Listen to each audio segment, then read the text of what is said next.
이 시간 기독교란 어떠한 종교인가 하는 이 문제를, 특별히 기독교를 아직까지 아시지 못하는 여러 동포들을 위해서 잠깐 말씀드리고자 합니다. 어떤 이는 종교라는 말을 들으면 현대에 있어서 종교가 무슨 필요가 있을까? 지금은 과학 시대인데 과학을 잘 공부해서 문화가 발전하고 모든 방면이 향상하게 되면 우리는 평안히 살 수 있지 아니한가, 이렇게 생각하는 이들도 없지 않아 있는 줄 압니다. 또 혹 그렇게 생각하실 수도 있을 것입니다. 특별히 19세기 말엽부터 20세기 초엽에 그렇게 생각하던 이들이 상당히 많이 있었습니다. 그때 많은 사람들이 흔히 생각하기를 그저 과학을 잘 연구해서 새로운 과학적 진리를 발견하고 또 여러 가지 과학의 이치를 깨닫게 되고 인간의 모든 방면이 발전하게 되면 우리 인류는 행복스럽고 평화롭게 잘 살 수 있게 될 것이라고 많은 사람들이 옛날 말하던 대로 유토피아 사상을 가진 이들이 적지 않았던 것입니다. 그렇지만 여러분 기억하십니까? 이와 같은 꿈은 20세기 초엽을 지나자마자 깨어지고 말았습니다.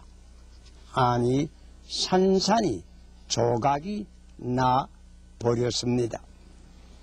여러분, 가장 과학 문명이 발달한 이 20세기의 양상을 잠깐 생각하여 보세요.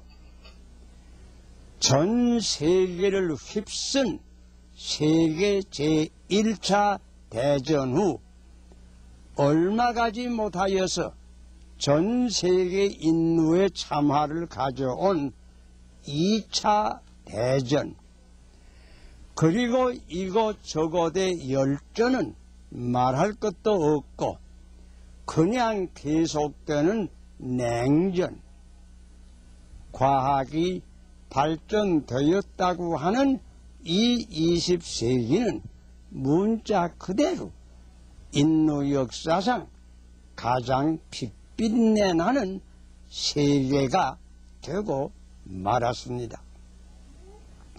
과학은 극도로 말하자면 발달되어 지금은 원자시대라고 흔히 말합니다.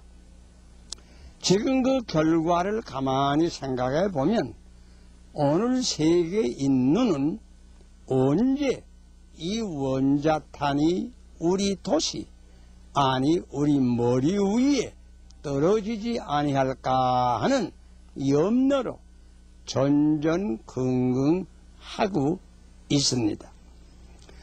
과학이 가져온 세계의 결국은 첫째, 핏비린내 나는 세계, 둘째, 전 인류를 불안과 공포에 빠지게 한 세계를 가져왔습니다. 깊이 생각하여 보시기를 바랍니다. 동포 여러분, 과학은 물론 필요합니다. 불처럼 필요합니다. 불이 얼마나 필요합니까? 밥을 짓는 데도 쓰고 방을 뜨겁게 하는 데도 씁니다. 얼마나 필요한 존재입니까?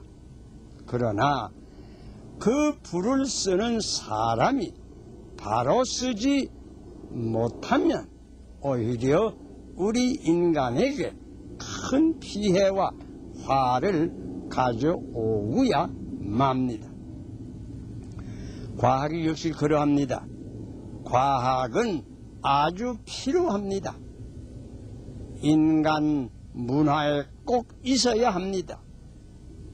그러나 과학은 올바르게 써야지 이것을 사람이 바로 쓰지 못하면 오히려 인류에게 큰 참화를 가져온다는 사실을 우리는 잊어서는 아니 될 것입니다.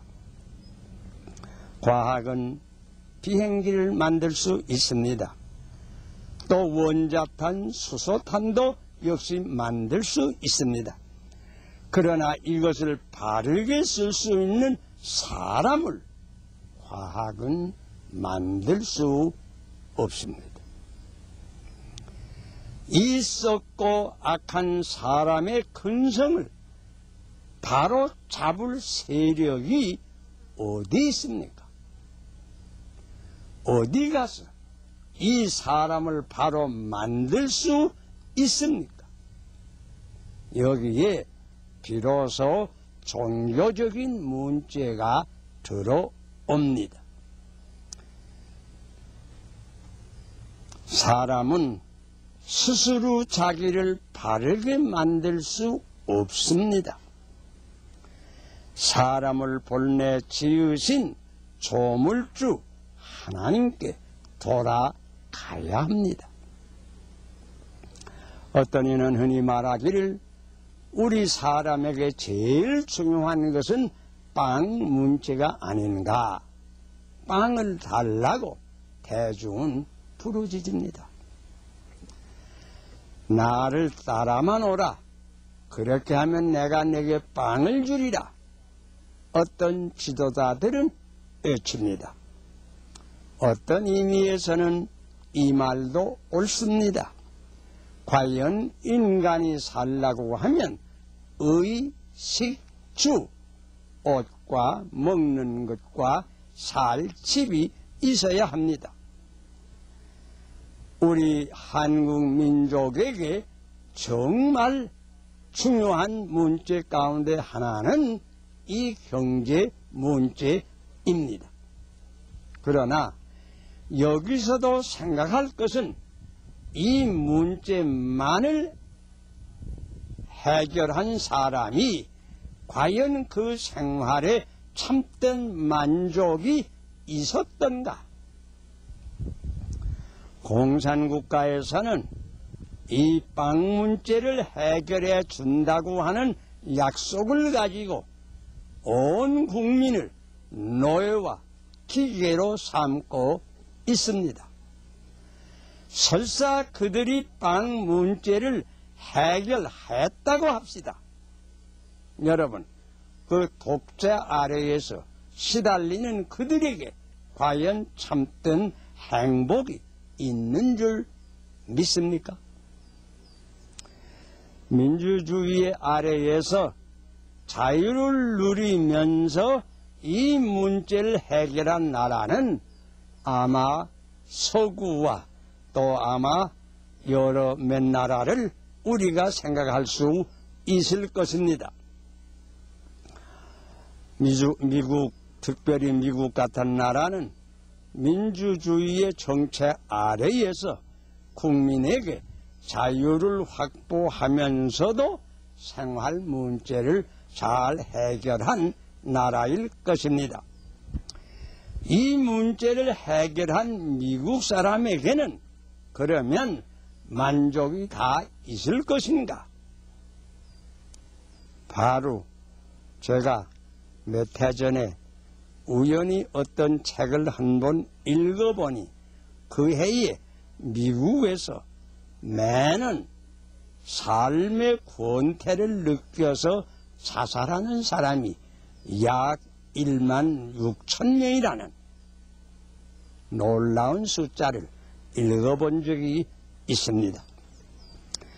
사람이 만일 육신만이라고 할 것 같으면 아마 빵만 먹고 옷만 잘 입으면 만족히 살 수 있을 것입니다.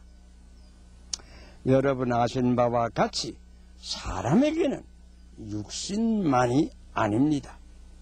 사람의 속에는 이상한 불길이 있습니다. 혹은 영혼이라고 하는 것이 있습니다. 아무리 다른 조건이 만족하다고 할지라도 이 사람에게 다른 조건, 이 영적 만족이 없으면 그는 언제든지 텅 빈 공허감을 느낄 수밖에 없는 것입니다. 그러므로 성경에 말씀하시기를 사람이 떡으로만 사는 것이 아니라 오직 하나님의 입에서 나오는 말씀으로 사느니라 가르쳐 줍니다. 사람이 떡만 먹으면 만족의 생활을 할 수 있다고 하는 공산주의자들의 이론은 사람을 단순히 한 짐승과 같이 보는 견해입니다. 그러나 사람은 짐승은 아닙니다. 짐승 이상의 다른 무엇이 그 육체 속에 파묻혀 있습니다. 사람은 떡 이상의 무엇을 그리워합니다. 그 이상의 무엇을 탐구합니다.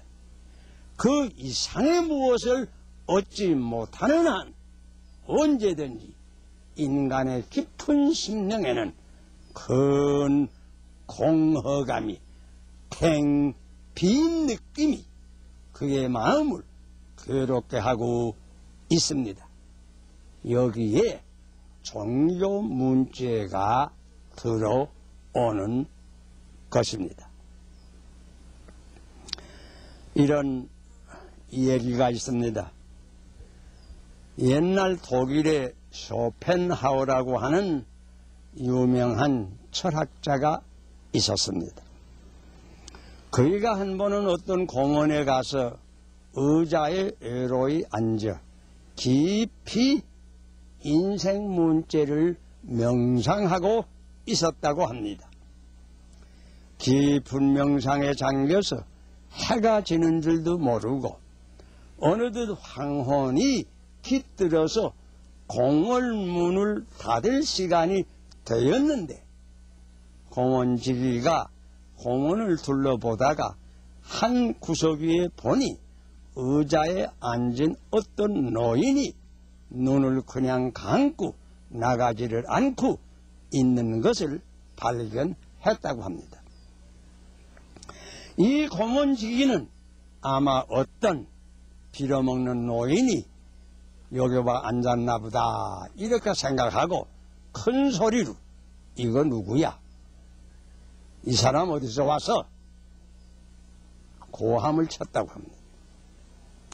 그때 이 철학자 쇼펜하우어는 눈을 번쩍 뜨면서 어디서 와서? 아, 내가 그걸 알면이야? 나는 그것을 몰라서 지금까지 이렇게 눈을 감고 앉아있어. 이런 대답을 했다고 합니다. 여러분, 인생이 어디서 왔습니까? 또 어디로 갑니까? 여러분, 이런 문제를 생각해 본 적 있습니까? 몇 해 전에 제가 어떤 장례식 수례를 맡아서 거행한 일이 있습니다. 그때 한 50세 되는 여자 교우가 세상을 떠났는데 방금 출관을 하려고 하는 직전에 만주에 살던 그 아들이 비참한 소식을 듣고 급히 자기 집에 돌아왔습니다. 집에 들어오자마자 이 아들은 너무 마음이 아파서 그 관을 출관 못하게 그냥 부둥켜 안고 대성통곡을 하고 울부짖습니다. 어머니, 나를 버리고 어디로 가세요? 어머니, 나를 버리고 어디로 갑니까?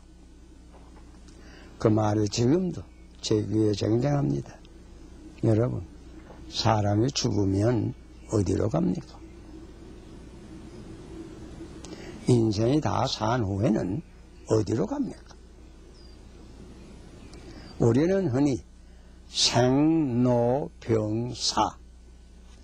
나고 늙고 병나고 죽는 이 인생의 사고를 말합니다. 죽은 다음에 어떻게 됩니까? 여기에 종교 문제가 들어옵니다. 어떤 이는 이 문제에 대단히 불만합니다. 그러나 분명히 기억하십시오. 참된 종교의 신앙심이 없이는 참된 영혼의 만족과 행복은 말할 것도 없고 인생 문제를 해결하지 못합니다. 죽음은 초막에나 궁궐에나 다 같이 옵니다. 노인에게나 청년에게나 언제나 예고 없이 옵니다. 또 이 세상에서 여러 가지 종교란 이름 아래 별별 것이 다 많습니다. 그러니까 우리는 사실 어떤 종교를 택해야 하겠는가? 어떤 종교가 참으로 인생 문제를 옳게 해결해 주는가? 이런 점이 우리 인간으로서 누구나 해결할 수밖에 없는 큰 문제인 것입니다. 우리는 참으로 인생의 옳은 길이 되고 우주의 진리가 되며 생명이 되는 참된 종교를 바로 택하여야 합니다. 여러분, 한마디로 기독교는 그런 종교입니다.